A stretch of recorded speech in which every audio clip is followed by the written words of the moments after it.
Power scaling matters a lot in the One Piece community and in the anime community in general, but today I want to reveal something to you, because everybody calls the East Blue the weakest sea out of all of them. We got the East Blue, West Blue, South Blue, North Blue, and then obviously the Grand Line, and we all know the Grand Line is stronger than the East, but the East Blue is not as weak as everybody says it is. So today I want to tell you why the East Blue is actually way stronger than you first expected. So let's go through notable characters that we know have bounties in the East Blue. So the average bounty on the East Blue is apparently 3 million berries, and to be honest, none of the characters we've seen had even a bounty close to that, so I'm wondering if we only saw the strongest of the strongest, or if there are, like, how many pirates can there even be in the East Blue? So let's go through my list here of characters and see why the East Blue is called the weakest sea. So let's start with the first character, and while she didn't appear in the East Blue saga, she is still technically a member of the East Blue, and she's also part of this thing that is way above the average bounty. Curly Dadan has a bounty of 7.8 million berries. Even though it was issued by the Coast Guard and not the Marines, which I don't even know if it's like the same system or what the Coast Guard really is. I have no idea. It's the first time I ever saw that name, actually. So that would mean that basically the adopted mother of Luffy, Ace, and Sabo has a bounty that is already 4.8 million berries higher than the average of the East Blue. And how strong was Curly Dadan really?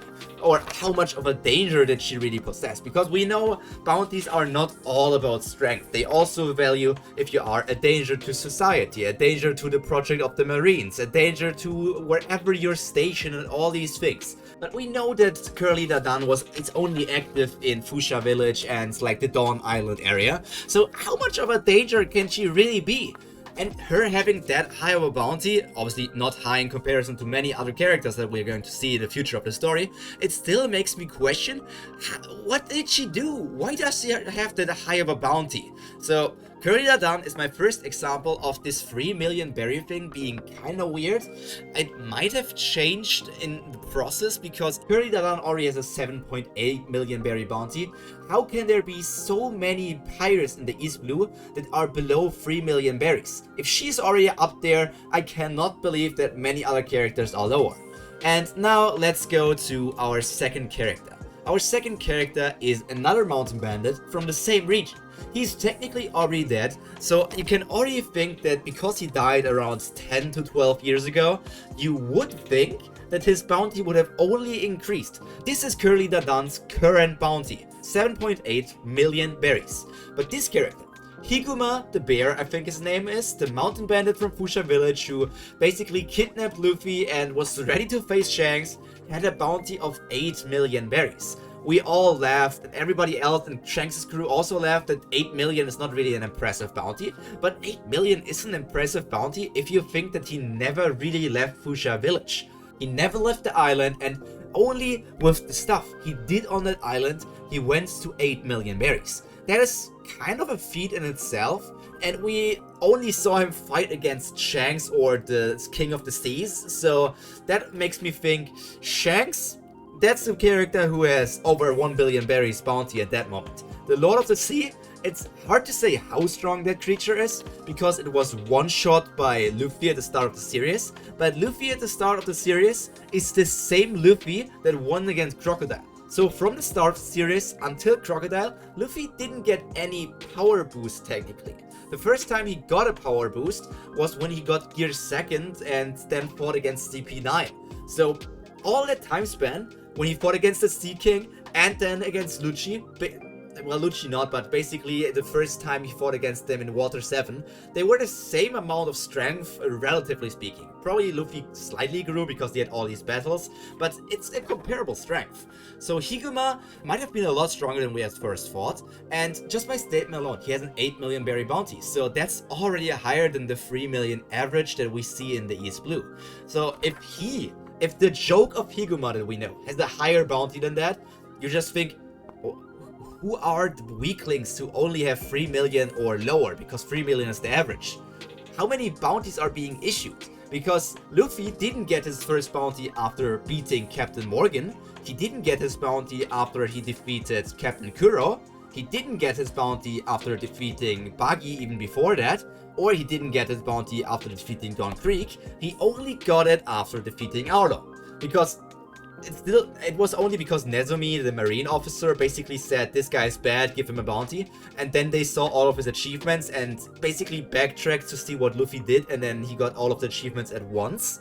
So technically speaking, if Luffy got his first bounty after already defeating Alvida, maybe, I don't know how high it would be, because Alvida, who is actually the next on our list, has a bounty of 5 million berries. I don't know if that ever actually changed. I still think she has that bounty, even after eating the devil fruit and technically being the second in command of Buggy's crew, who is now a Yonko command, or like a Yonko, not a commander, he's Yonko.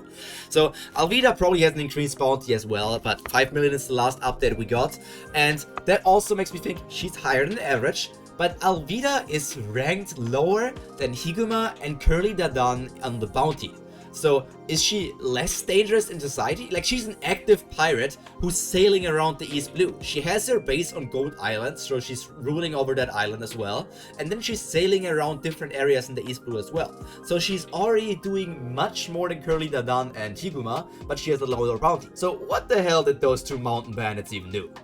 But Alvida is interesting in a sense because we don't know how strong she is, and if Luffy got his first bounty after defeating her, he technically would have already gotten a bounty of like 6 million or 7 million berries, because he's obviously a higher danger level than Alvida. But then again, him defeating her is basically something that also a bounty hunter could have done. But my point stands, once again, that's higher than average, and we're not going to see anyone lower than average. The lowest we're going to go is actually 3.5 million berries. It's not his next character, but it's a character on this list, or two characters on this list, and they deserve much higher. Because if they have 3.5 million berries, and if in danger level everything is there, I don't know how Oda scaled those bounties in the early parts of One Piece. But now let's go to the next character. This is a character that is actually still relevant in the current story. His name is Django the Hypnotist, 1-2 Django. Django's first bounty that we saw is actually worth 9 million berries. So at this moment, he has the highest bounty of all of the pirates that we have seen so far. That's even higher than Higuma's 8 million. And his bounty is very active. Well, it was the last bounty he got 2 years ago before he got defeated by Luffy and then ended up joining the Marine. Currently, Django is actually already a Marine lieutenant. That's the same rank that Helmeppo is, so I would not really underestimate Django. I don't think that he's as strong as Helmeppo, but he has grown stronger. He is not weak in that sense, and I wonder how he would compare to Captain Kuro now. Would he be able to defeat his old captain? And Django has a bounty that is 3 times higher than the average bounty of the East Blue. And the Black Cat Pirates are an active pirate crew, or they have been active since the past. Django is the only one who actually left the crew. Technically, all the other characters are still on it and are actively doing pirate stuff, so all the bounties from the other Black Cat Pirates are probably outdated. But Django's bounty already makes me think, okay, after the first thing happened where Captain Kuro and Tim tricked Captain Morgan into thinking that Morgan captured Kuro, that's where they first got a bounty or something, or Kuro disappeared and Django became the captain of the Black Cat Pirates. So did he already get the 9 million berries back then, or did it only increase over the years? Because Buchi, Sham, and all the other Black Cat Pirates basically said we were busy pillaging and destroying different ships, attacking towns, and doing all of that. So they attacked multiple islands on the East Blue, and they are only rated 9 million berries, or Django as the captain is only 9 million berries. So I wonder if there is a problematic situation with that. Now let's get to our next character on the list, or our next 2 characters. Our next characters are Buchi and Sham.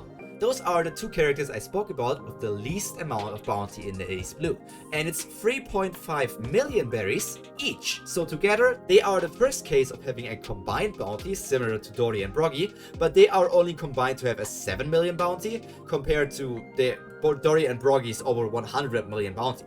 So If they are together 7 million, they both only have 3.5 million, which is still higher than the average. And when you think back, they were some sort of tricky opponents. Zoro had some trouble fighting against them at the start, but it was only because Sham basically managed to steal 2 of Zoro's swords because Zoro heavily underestimated them. And Zoro, with only 1 sword, at that time in the story, was not capable of defeating Buchi and Sham.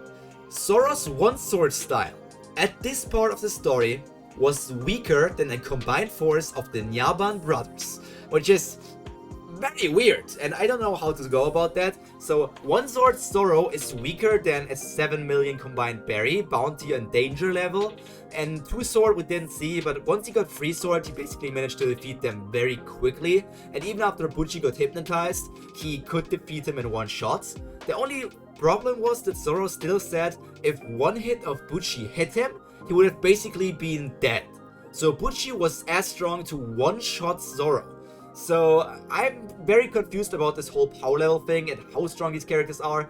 But if somebody who is basically able to 1-shot Zoro, and we all know what Zoro's first bounty is. After Arabasta, Zoro achieved his first bounty of 60 million berries. And before Arabasta, Zoro he grew much stronger. He grew stronger because Zoro is one of the characters that we actually see train and do all of this stuff, which is nice in itself. But before Arabasta, he was not able to manage to cut through iron. I don't know if he would be able to destroy iron, but he was not able to cut through it, apparently. So that is already something we need to remember about him. And if he's able to get 1-shot by Buchi, where does that leave Buchi in the strength department and also Zoro in the defensive department? Because he also got 1-shot by Mihawk, but Buchi could have done the same, but even more, because Mihawk basically said, I don't want to kill you because you're interesting for the future. And Buchi would have, would have killed him, straight up. I don't say that Mihawk wouldn't have been able to do that, but Buchi might be stronger than we think. And now let's come to the last person. I don't need to talk about Sham. Sham is just like the random add-on on Buchi. Buchi is way more relevant. But now let's talk about the last person on the Black Cat Pirate crew, Captain Kuro. He now returned into captain position after Django left, and they are technically still active.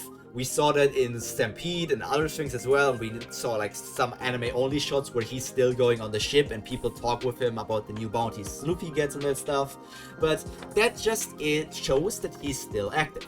Captain Kuro is much stronger than you think. He apparently had a bounty of 16 million berries, which was still the highest we've seen so far. I basically skipped over Buggy as well because I don't need to talk about him. Buggy had a 15 million bounty beforehand, and that was already way above the average. And now he's a Yonko, so I just didn't think I need to mention him. But Kuro had a 17 million berry bounty, because that is the highest we've seen so far. Way more than Buggy. Or way more, it's 2 million. It's like 1 million more, so don't go too far. But that was his bounty a few years in the past. So if he continued to be a pirate, I think he would have been in a higher department compared to even Arlong. Maybe even higher than Luffy's first bounty. Because Captain Kuro is probably, in my opinion, the most dangerous pirate, or it's close to Dawn Creek, who Luffy faced in the East Blue.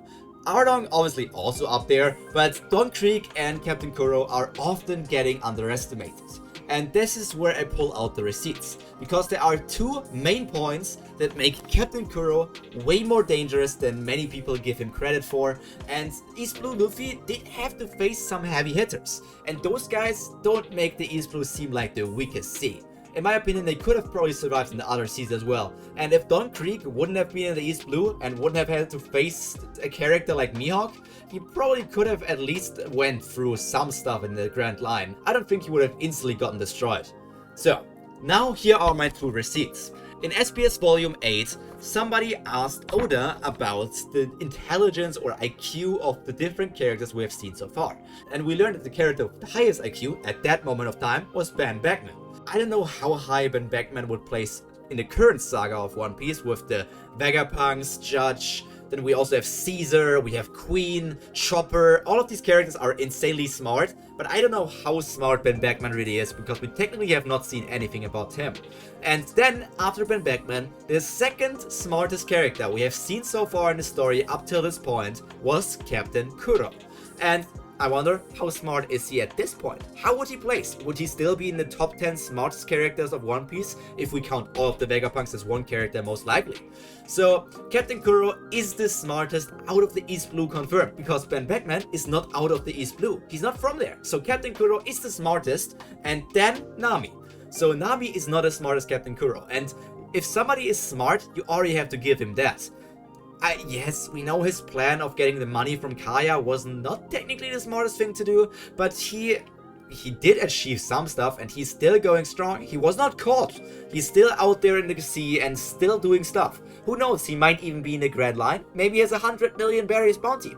But another factor that many people don't even know about is that Captain Kuro is way faster than we thought. He got his pussycat foot maneuver, I think is the name, or his shakushi, which is the Japanese name, and then a nice person in SBS volume 42 asked which one is faster, Captain Kuro's shakushi or CP9's Soru, and then Oda gave us this information. So, shakushi is actually as fast as Soru. The only problem is that Kuro has some sort of uncontrolled speed where he doesn't even know who he's attacking, so obviously CP9 is way stronger. But his speed alone is comparable to the enemies who outsped Luffy at the start of Water 7. So how Luffy managed to hit him back there makes me wonder this statement again, because if Kuro was as strong as the people from Zoro, the people which Luffy was not able to attack at the slightest, I don't know how it really worked. So, Captain Kuro, you are a big threat, and in no way I would probably say that you are part of the weakest sea. And now we come to some other important characters. From Don Krieg's crew, Pearl didn't have a bounty, but Gin, his right-hand man, had a bounty of 12 million berries, which is already 4 times higher than the average of the East Blue. Yes, the Don Krieg pirates were already trying to get into the Grand Line, so they are above average in the pirate scene in the East Blue, but that is still a lot. 12 million berries is close to buggy. We think that in this era, in this early part of One Piece, that's a lot. And Gin was also capable of shattering an iron shield. Now, what do you think? Is shattering an iron shield harder than just slicing through it? I'm not sure, but if Gin in this era was already capable of smashing iron, would Zoro have been able to do the same, because he was only able to slice through it in the Arabasta arc? So was Gin stronger than Zoro in that arc? I don't know, but what do you think? Let me know in the comments. Then Gin already stated, much stronger than average pirate, and still another sign that this East Blue is much stronger than we know. And Don Krieg, don't get me started on him. He's probably... I think Don Krieg could take on Arlong. I think he's stronger than him. Even though his 17 million berry bounty is lower than Arlong's 20 million, that still makes him an incredibly strong character in this part of One Piece. Just remember everything he does. He's capable of lifting something that weighs more than 1 ton. He's capable of just casually standing there while cannonballs are being fired at him. He's capable of doing so many things. He's using spears, guns, poison gas, and all these different things. So he's a weapon master, he has tacticians and everything. So he is strong. And in my opinion, he is a threat. And if Mihawk wouldn't have been there, Don Krieg would have easily decimated everyone on... Well, obviously there would have been a problem with Crocus, but he probably would have not fought against Crocus. But if he got on Whiskey Peak Island, in my opinion, Don Krieg, Gin, Pearl, and just the random armada of many ships that he has, because Don Krieg also has a fleet of 50 pirate ships. That would mean that his numbers of fleet members could technically be comparable to the people that Luffy has in his Straw Hat Grand Fleet. I think Don Krieg could have gone far. Would he have been able to defeat Mr. Free? Yes, in my opinion. Would he have been able to defeat Wapol? Obviously. Would he have been able to defeat Dalton? Yes. Would he have been able to defeat Crocodile? No, there's no way. I mean, if Luffy was able to defeat him, I guess you could argue for Don Krieg, but it's very hard to say because there is the whole thing with Logia Devil Fruits, but I don't see much of a difference between characters like Don Krieg, Kuro, Arlong, and Crocodile. Yes, currently Crocodile is way stronger, but in this part of the story, I don't see how there's that much of a difference between them. But enough about the Dawn Creek Pirates, the Dawn Creek Armada. We now need to go to the last pirate crew we're going to talk about today, who are obviously way above average from the East Blue because they're not from there, but they're still stationed at this place, and their bounties don't make that much sense to me either. Hachan, the octopus fish, who is part of the Arlong Pirates, has a bounty of 8 million berries. But that's lower than even characters like Django. Why is he that low? He was a member of a pirate crew, the Sun Pirates, who were obviously against the Celestial Dragons. There was an obvious statement, so that should have already put them way higher. He was also active in the Grand Line Paradise area for many years and all that stuff. So I'm wondering why he only has 8 million berries. And the same goes on for all of the other members of the Arlong Pirates. Their bounties are surprisingly low for pirates who have been on the Grand Line and also were active on that place. Because Chu only has a bounty of 5.5 million berries. So that's actually lower than characters like Early Dadan and also Higuma. Also, I need to add on that, Hachan has the same amount of bounty as Higuma. So they are of the same danger level to the society? I'm not sure about that. How strong is Higuma if he can be an uncomparable danger compared to a fishman? I highly doubt that Hachan is weak, so Higuma actually is the hidden legend. He's the lurking legend. And somebody who at least has a higher bounty than those other people, it's actually the same bounty as Django, which is also very weird. Kurobi, who is a very trained person in Fishman Karate, only has a 9 million berry bounty. I mean, it's strong, and he was also a member of the East Blue team in One Piece Going Baseball, but there still makes me question why he's that low. Because Sanji did struggle a bit, but then managed to defeat him, but Kurobi is not weak. It's just that our characters are way too strong, and compared to all the other characters in the East Blue, he would probably decimate them, because Kurobi, never underestimate him. Fishman Karate is entirely busted. Same with Arlong, who has a 20 million bounty. I don't think there's much to say about him. He is obviously strong. He was seen as Jinbei. Was he seen as Jinbei's rival, or was Jinbei always stronger? Because Arlong's bounty is 20 million, and Jinbei's first bounty was 78 million. So that would obviously mean Jinbei was seen as much more of a danger already in the early stages. And then, now, think about this. Arlong was released from Impel Down after Jinbei became a warlord of the sea. So technically it's the same thing as with other warlords. As long as you are a warlord, your bounty is frozen. So all of these Fishman Pirate members, Hachan, Kurobi, Chu, and also Arlong, and the random unknown characters as well, basically their bounties were frozen, right? Because they were kind of affiliated to Jinbei, because Jinbei said freedom, so they got freed and they were not chased anymore. So I'm wondering if there's any problem with that. I mean, obviously Arlong does bad things, but technically he's part of somebody who's a warlord of the sea. So whatever he's doing seems to be fair play. Unless, like, if there was actual problem with what he's doing, that would mean that Jinbei would get sent there. Then there's also the thing with obviously Nezumi getting embezzled and all that stuff. But I think their bounties were frozen. So without being frozen, Arlong's bounty would have already been above 20 millions early on. So he would have been at least 50 or 60 million in my opinion if they didn't get all of that stuff. So that is my take on the East Blue. There was a bit of random rambling. Maybe I can word myself better in a future video about the East Blue, because this was just looking at the bounties, talking about their achievements, and then thinking about all of that stuff. But just think about it. Those bounties are in no way close to the 3 million berry bounty average. So where does that number come from? I need to look up if there are actually very low bounties who are maybe not even in the million mark, but who knows? We gotta find that out for the next time I talk about the East Blue bounties. What do you think? Is the East Blue an underrated sea? Obviously we also have characters like Garp, Luffy, Dragon, Ace, Zabo, who else? Goldie Roger was from that place. So how can you call that place the weakest sea? Is that just a statement for the current era, or is that for everything as well? Or is the weakest sea just a mistranslation and it's called the most peaceful sea because Roger got executed there and Smoker is doing a good job of not letting any pirates through? There are still a lot of questions, but I wonder what you think. Tell me about your opinions. What sea do you think is the weakest sea in actuality?